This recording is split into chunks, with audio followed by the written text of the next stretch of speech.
Come on! Whatever it is, both sides are wrong. This is getting crazy. This is absolutely... Come on, get a grip, people! How many of you against one is there, huh? We want a head count. We want to know how many are still alive up there. As the day progresses, the FBI sets up a field headquarters in a small meadow just at the foot of the Weavers' Hill. And even though the marshals at this point are quite safe, and there has been no shooting at all for at least 24 hours, the buildup continues, and the rules of engagement somehow remain as part of the operations plan. In my 27 years as an agent, I've been involved in an awful lot of arrests, an awful lot of raids, and this is the first time we'd use rules of engagement.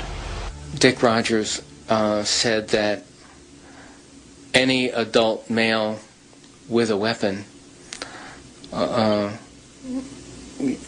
was a target. The FBI's standard deadly force policy allows agents to shoot only as a defensive measure, but the final rules of engagement that are faxed to Washington include the statement, if any adult male is observed with a weapon, deadly force can and should be employed. The guns which the Weavers thought would protect them were now the very things that made them targets. Washington approves the plan, and snipers are immediately dispatched to the hill to create a perimeter around the Weaver cabin. See how quiet it is right now?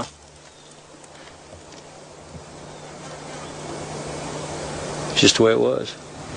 As the snipers settle into position, the FBI prepares to approach the cabin, and the Weavers wait. The other two dogs started barking a little bit and whimpering, and we was all in the house at the time, and I told everybody, I said, well, there's probably somebody out there approaching and they want to talk to us. So I said, I'm going to go out and see if they want what they got to say.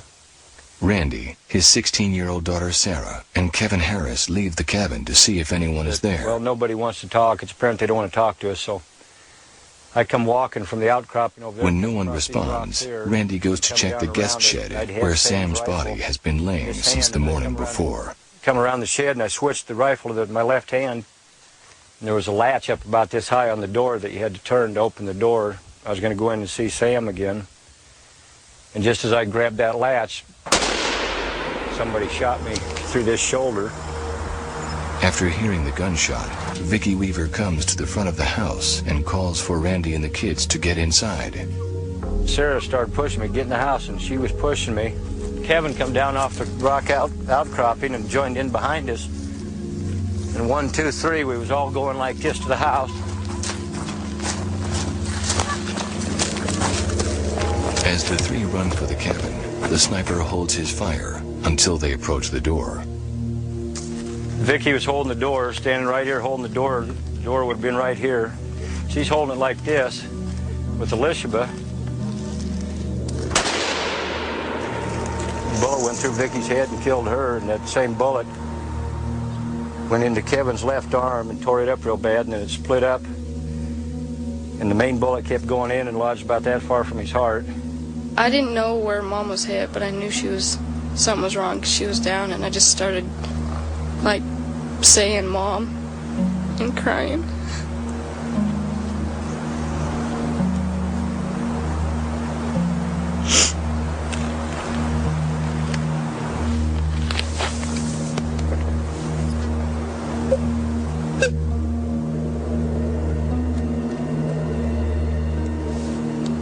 As you can imagine, that was a very chilling moment when shots were fired. And the sniper observer team wasn't sure what they hit. After 18 months of refusing to come down, any second chances Randy may have had are now gone. The confrontation the Weavers had predicted has come true. A U.S. Marshal has been killed. Sam's body is still in the shed. Randy and Kevin are both wounded, and Vicki now lay dead in the kitchen. When I turned around and saw him laying there, I knew from then on we were dead meat. They were just murdering us now. And you have to be there to understand the feeling. It was like I didn't even care anymore. I just wanted to kick the door down so I could take a couple with me. The first person to actually speak out to Randall Weaver was the head of the hostage rescue team, Dick Rogers. He gave a surrender demand? Yeah, he had an ultimatum, come on out or else we're going to start crushing your buildings and push your house down the cliff. And we got no response from the cabin at all. Words are like bullets, once they come out of your mouths, you can't call them back. Makes an ultimatum like that, you can't call it back. Meanwhile, 3 miles from the cabin, where law enforcement has closed the road, locals have started to gather in protest to what they see as an outlandish show of force on the part of the federal government. We need some warm bodies. You into it?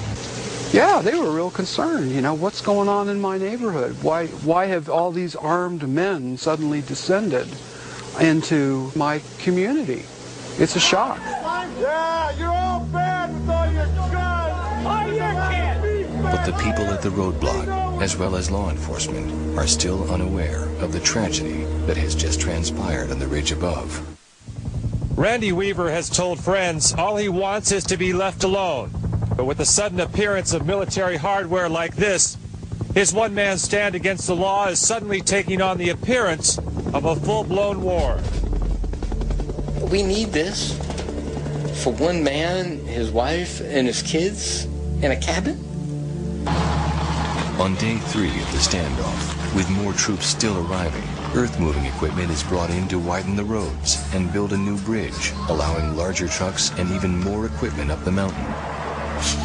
The command post area was taking on kind of a little community appearance. It was growing very rapidly. It seemed like new people were showing up all the time. It was a busy little place. Some people were getting ready to go to work. Some people were just getting off of work. Other people were playing horseshoes or jogging or taking a shower. The only thing we didn't have was a movie theater. Don Kasoulis was part of an FBI SWAT team from Denver, Colorado. They were one of the few units at Ruby Ridge that spoke out against the special rules of engagement. I remember I just said, that's ridiculous, or that's crazy, and we kind of talked about it, and we decided we weren't going to go by those rules. Don't you think we ought to consider when we can shoot and when we can't? Shouldn't that be, foremost in our minds?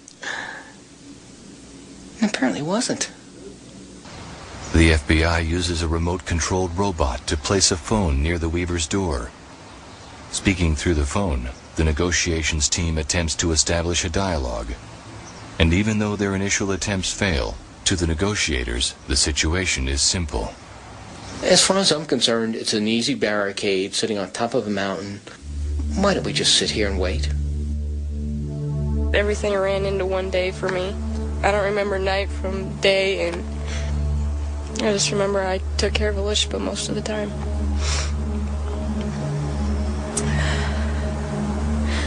I remember going into the pantry to get food, and there was blood all over the floor.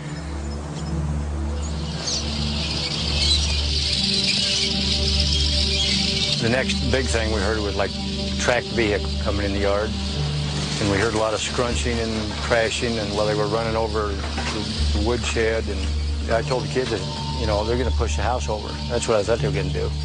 The FBI uses the APC to clear out the area and gain control of the property, but it comes to a stop just before the guest shed.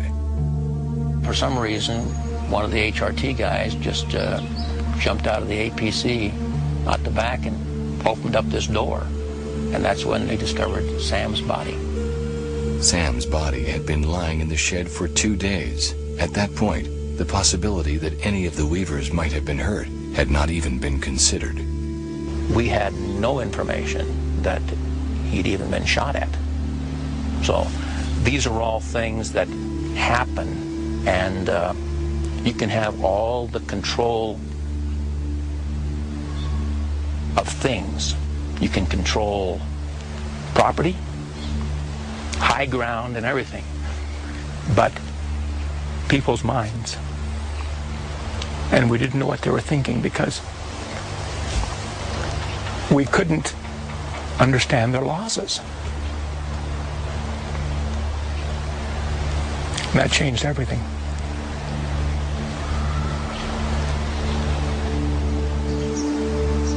The discovery of Sam's death sends a shockwave through law enforcement. And with tension running high down at the roadblock, the FBI decides to wait until daylight to break the news.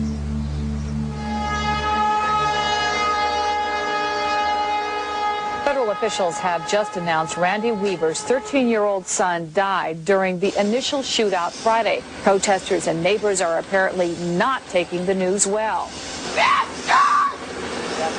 Are you proud of yourself? Are you proud of yourself? You're going to kill all the children to get one man. When they discovered Sam's body,